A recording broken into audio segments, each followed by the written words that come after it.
तो हेलो दोस्तों, आप सभी का मेरे यूट्यूब चैनल पे स्वागत है।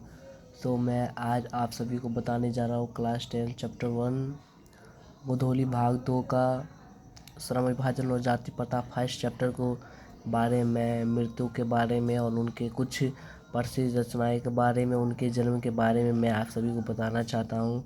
अगर वीडियो अच्छा लगे तो लाइक एंड सब्सक्राइब कर दीजिएगा। चलिए आगे बढ़ते हैं, क्या कह रहा है।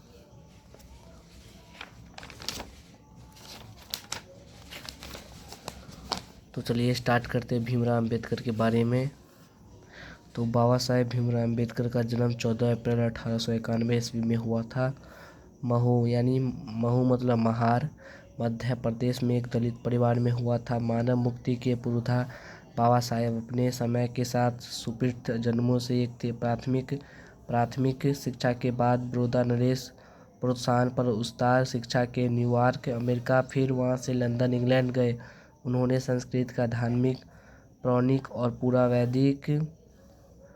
पूरा वैदिक वर्णमय अनुवाद के जरिए पढ़ा और ऐतिहासिक समाज क्षेत्र में अनेक मौलिक संस्थापनाएं प्रस्तुत की। सब मिलाकर वे ऐतिहासिक विविधता, अर्थशास्त्री, समाजशास्त्री, शिक्षाविद तथा धर्म दर्शन के व्याख्याता बनकर उभरे। स्वदेश में कुछ समय उन्हें वकालत की, समाज और राजनीतिक में बेहद सक्रिय भूमिका बनकर निभाते हुए उन्होंने अछूतों स्त्रियों और मजदूरों को मानवीय अधिकार व सम्मान दिलाने के लिए अथक संघर्ष किया। उनके चिंतन व रचनात्मक के मुख्य 3 प्रकार थे, यानी डॉक्टर साहेब भीमराव अम्बेडकर के 3 प्रेरक व्यक्तित्व। तो पहला बुद्ध, दूसरा कबीर, तीसरा ज्योतिबा फूले।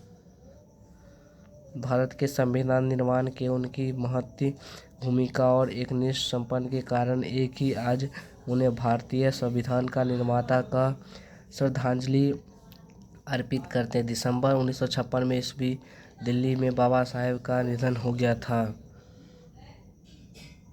और बाबा साहेब अनेक पुस्तकें लिखी, जिनमें से कई इनके प्रमुख रचनाएं पॉपुलर हुए, मगर इनमें से 2 रचनाएं सब पॉपुलर है, मगर 2 रचनाएं सबसे ज़्यादा पॉपुलर हुई।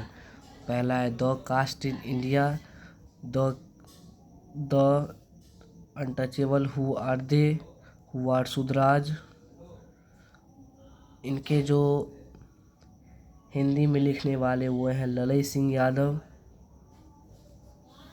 यह प्रस्तुत पाठ बाबा साहेब विख्यात एनाहिलेशन ऑफ कास्ट के ललई सिंह यादव, मैंने बोला था ना आप सभी को, ललई सिंह यादव द्वारा किए हिंदी में रूपांतरित छादी भेद का उच्छेद से किंचित संपादन लिया गया। यह भाषण जाति पाथी तोरक लोहार के वार्षिक सम्मेलन 1936 के अध्यक्षीय भाषण के रूप में तैयार किया गया था, परंतु इसकी क्रांतिकारी दृष्टि से इस जगह की पूर्णतः सहमति बन सके कारण सम्मेलन स्थगित हो गया और यह पढ़ा न जा सका।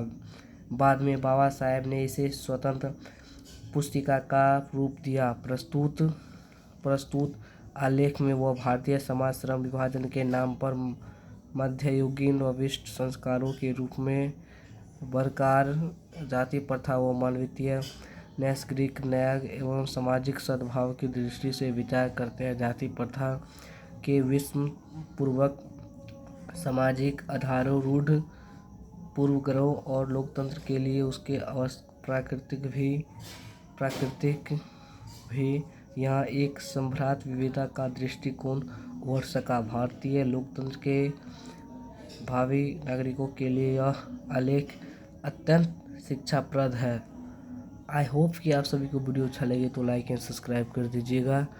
मैं आप सभी को बताना चाहता हूँ कि मैं ये यहाँ से लेके यहाँ तक मैंने पढ़ा है, मेरा भी रिवाइजन हो गया और मैं आप सभी को कुछ समझ आए तो वीडियो लाइक एंड सब्सक्राइब कर दीजिएगा।